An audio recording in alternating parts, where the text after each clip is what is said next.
Hello everyone, welcome back to healthy flavours. నేను మీ సునీత కిరణ్. ఈరోజు నేను మీకోసం కరకరలాడే చెగోడీలు ఎలా చేయాలో చూపిస్తున్నాను. నేను ఈ రెసిపీని అన్ని టిప్స్తో పాటు చూపించానండి. కాబట్టి నేను చెప్పినట్టుగా మీరు ఫాలో చేస్తే కనుక చాలా పర్ఫెక్ట్గా క్రిస్పీగా వస్తాయండి. వీడియోని కంప్లీట్గా వాచ్ చేసి రెసిపీని ట్రై చేయండి. మీరు కనుక ఈ ఛానల్ని ఫస్ట్ టైం వాచ్ చేస్తున్నట్లయితే హెల్దీ ఫ్లేవర్స్ ఛానల్ని సబ్స్క్రైబ్ చేసుకోండి. మన ఛానల్లో రెసిపీస్ అన్నీ కూడా పర్ఫెక్ట్ టిప్స్తో ఉంటాయి. ఇక మనం రెసిపీలోకి వెళ్ళిపోదాం. ముందుగా ఒక గిన్నె తీసుకొని దేంతో అయితే మనం బియ్యం పిండిని కొలతగా తీసుకుంటున్నామో అదే కప్పు కానీ లేకపోతే గ్లాస్ కానీ దాంతోనే వాటర్ తీసుకోవాలండి. ఇక్కడ మనం ఈ గిన్నెలో నీళ్లు పోసుకుంటున్నాము. నేను 4 కప్పులు బియ్యం పిండి తీసుకున్నాను కాబట్టి 4 కప్పులు నీళ్లు పోసుకుంటున్నాను. 1 కప్పు బియ్యం పిండికి 1 కప్పు నీళ్ళు అనేది కొలత. ఇప్పుడు నీళ్లు వేసుకున్న తర్వాత స్టవ్ ఆన్ చేసుకోండి. కొద్దిగా పసుపు, ఈ పసుపు వేసుకోవడం వల్ల చెగోడీలు అనేవి మంచి కలర్ వస్తాయి కాబట్టి కాస్త పసుపు వేసుకోండి. ఇప్పుడు తగినంత ఉప్పు అనేది ఒకటేసారి ఎక్కువ వేసేసుకోవద్దండి, కావాలంటే మళ్ళీ కూడా కలుపుకోవచ్చు. ఒక 2 టీ స్పూన్లు ఉప్పు కలుపుకున్నాను. 1 స్పూను కారం వేసుకున్నానండి. ఇప్పుడు 1 టీ స్పూను వాము వేసుకున్నాను. చేతిలో వేసుకొని నలిపి వేసుకోండి. ఇలా చేసుకోవడం వల్ల చక్కగా ఆ సువాసన అంతా కూడా ఆ వాటర్లోకి రిలీజ్ అవుతుంది. ఇప్పుడు కాస్త వెన్న వేసుకున్నాను. ఈ బటర్ యాడ్ చేసుకోవడం వల్ల చెగోడీలు అనేవి చక్కగా గుల్లగా వస్తాయండి, చాలా క్రిస్పీగా వస్తాయి. జస్ట్ బాయిల్కి వస్తే సరిపోతుంది. వెన్న అనేది కరగాలి, రోలింగ్ బాయిలింగ్ అవసరం లేదండి, జస్ట్ వేడైతే సరిపోతుంది. ఇప్పుడు 4 కప్పులు నీళ్ళు కదండి, ఇప్పుడు 4 కప్పులు బియ్యం పిండి వేసుకుంటున్నాను. ఇవి మామూలు రేషన్ బియ్యం ఉంటాయి కదండి, దాంతో పిండి పట్టించినవి. బియ్యం పిండి అనేది మెత్తగా ఉండాలండి, కాబట్టి ఒకసారి జల్లించుకోండి, అప్పుడైతే మెత్తగా ఉంటుంది పిండి. ఇలా అయితే స్మూత్గా వస్తాయండి చెగోడీలు, క్రాక్స్ రాకుండా చక్కగా వస్తాయి. 4 కప్పులు పిండి వేసుకున్న తర్వాత స్టవ్ ఆఫ్ చేసేసుకొని కలుపుకోవాలి.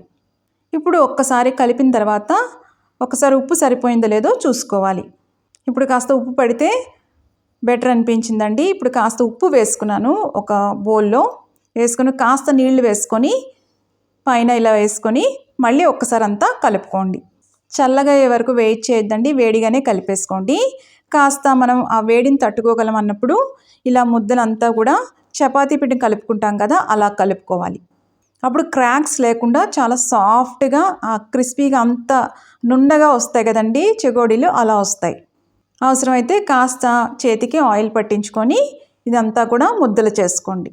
చూసారా, ఇలాగా కలుపుకుంటూ చేసుకోవాలండి. ఇలా అయితే క్రాక్స్ రావు. ఇలా సరిగ్గా కలుపుకోలేదు అనుకోండి, చెగోడీలు చుడుతున్నప్పుడు విరిగిపోతాయి, క్రాక్స్ కూడా వస్తాయి. చూసారా, ఇలా సాఫ్ట్గా కలుపుకోండి. ఇప్పుడు నాకు ఇలాగా ముద్దలు వచ్చాయండి. ఇలాగా ఒక్కొక్క ముద్ద తీసుకుంటూ కొద్ది కొద్దిగా తీసుకుంటూ మనం చెగోడీలు చేసుకుందాం. ఈ పైన గిన్నె ఉంది కదా, ఈ ముద్దలు పెట్టుకున్న దాని మీద ప్లేట్ వేసేసుకొని మూత వేసుకొని ఉంచుకోండి, ఎందుకంటే ఆరిపోకుండా ఉంటాయి. ఆరిపోతే ఏమవుతాయంటే క్రాక్స్ వచ్చేస్తాయి. ఈ ముద్దని ఇలా రోల్ చేసుకుంటూ మనం చెగోడీలు చేసుకోవాలి. మరీ ఎక్కువగా థిక్గా చేయకండి, అలాగని మరీ పల్చగా కూడా చేసుకోవద్దు. థిక్గా చేసుకున్నారనుకోండి ఏమవుతుందంటే లోన ఉడకదండి వేయించుకునేటప్పుడు. చూసారా, ఈ మాత్రం మందం ఉంటే సరిపోతుంది.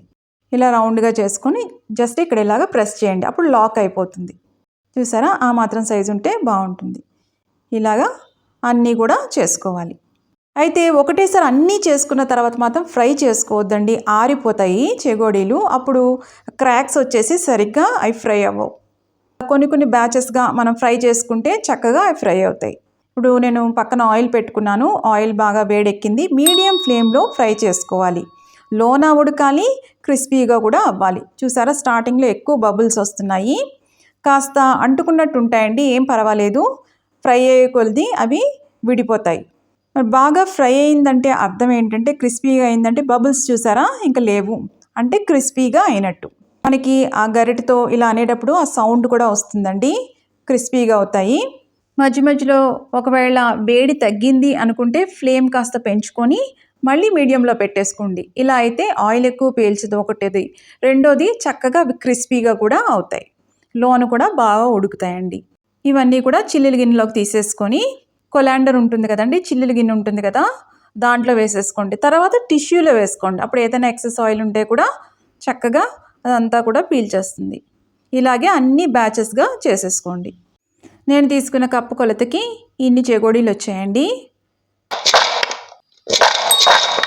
చూసారా ఎంత క్రిస్పీగా వచ్చాయో, కలర్ కానీ టెక్స్చర్ కానీ ఆ స్మూత్గా చూసారా నున్నగా కూడా వచ్చాయి. తప్పకుండా ట్రై చేయండి. బియ్యం పిండితో చెగోడీలు కూడా చాలా ఈజీగా చేసుకోవచ్చు. మీకు గనక ఈ రెసిపీ నచ్చినట్టయితే లైక్ చేయండి, షేర్ చేయండి. ఇలాంటి ఇంట్రెస్టింగ్ రెసిపీస్ కోసం హెల్తీ ఫ్లేవర్స్ ఛానల్ని సబ్స్క్రైబ్ చేసుకోండి. మన ఛానల్లో ప్రతి రెసిపీ కూడా అన్ని టిప్స్తో పాటు ఉంటాయండి. కాబట్టి బిగినర్స్ కూడా చాలా ఈజీగా చేసుకోవచ్చు. తప్పకుండా ట్రై చేసి ఎలా వచ్చిందో కమెంట్స్లో పెట్టండి. మళ్ళీ మరొక ఇంట్రెస్టింగ్ రెసిపీతో మిమ్మల్ని కలుస్తాను. అంతవరకు stay healthy, happy. Thank you.